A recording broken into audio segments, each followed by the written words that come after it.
সকলোৱে কেনেকুৱা আছে ময়ো ভালে আছো ঈশ্বৰৰ আশীৰ্বাদত মানে কি হ'ল মোৰ শুকুৰবাৰ 3 দিনমানৰ আগৰ পৰাই মোৰ গাটো মাথা ঘূৰণি হৈ আছিলে মই ভবা নাছিলোঁ তাৰপিছত শুকুৰবাৰ দিনা একদম পৰি গ'লোঁ বিচনাত তাৰপিছত ফেলোশ্বিপো আছে মনটো বেয়া লাগি আছে কি হ'ব সদায় গৈ থকা মানুহ ঈশ্বৰৰ কাৰণে তাৰপিছত মনটো বেয়া লাগি পৰি আছোঁ তথাপিতো শুইয়ে মই প্ৰাৰ্থনাই কৰি আছিলোঁ তাৰপিছত মোবাইলতো বেলেঞ্চ নাছিলে তাৰপিছত ঘৰৰ মানুহে মই আজিলৈকে গমেই নাপায় মোৰ যে গা ভাল নাইকিয়া হ'ল বুলি তাৰপিছত ছাৰহঁতে ফোন কৰি আছিলে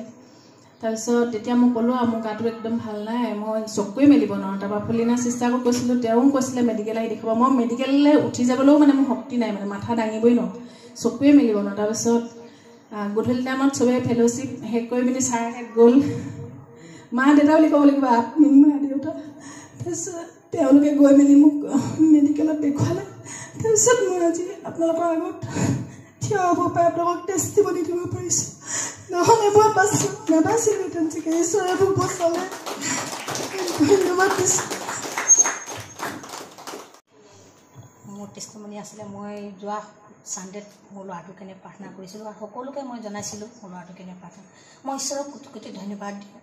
আৰু মাৰ প্ৰাৰ্থনা নিশ্চয় শুনে বুলি কয় আৰু শুনিছোঁ আৰু গোটেই মণ্ডলী মানুহে মোৰ ল'ৰাৰ কাৰণে প্ৰাৰ্থনা কৰিছে মোৰ পাষ্টাৰ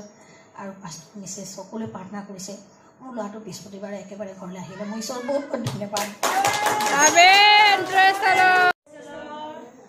টেষ্টিমনি মানে যোৱাকালি আমাৰ ইয়ান বেটাই ইমান আমনি কৰিলে তাৰপিছতে ফুলবিনা চিষ্টাৰে প্ৰাৰ্থনা কৰি দিলে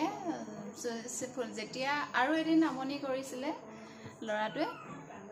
যেতিয়াই ফুলবিনা দিদিয়ে প্ৰাৰ্থনা কৰি দিয়ে তেতিয়াই ল'ৰাটো মানে বহুত শান্তি পায় আৰু তেতিয়াই মানে শুই যায় নহ'লে চাতি পাতি কৰি থাকে আমনি কৰি থাকে ফুলবিনা দিদিয়ে সঁচাকৈ ঈশ্বৰে বহুত শক্তি দিছে মানে তেওঁ যেতিয়াই প্ৰেয়াৰ কৰে নহয় তেতিয়াই মানে কোলাতে শুই যায় আৰু আমনি নকৰে ধন্যবাদ ঈশ্বৰক মোক নহয় মানে পেটৰ কিবা বেমাৰ আছিলে যোৱা সপ্তাহ আমাৰ দাদা বৰ প্ৰাৰ্থনা কৰিলে গোটেই আমাৰ প্ৰভুকেইটা প্ৰাৰ্থনা কৰিলে মই এতিয়া ভাল হৈ গ'লোঁ একেবাৰে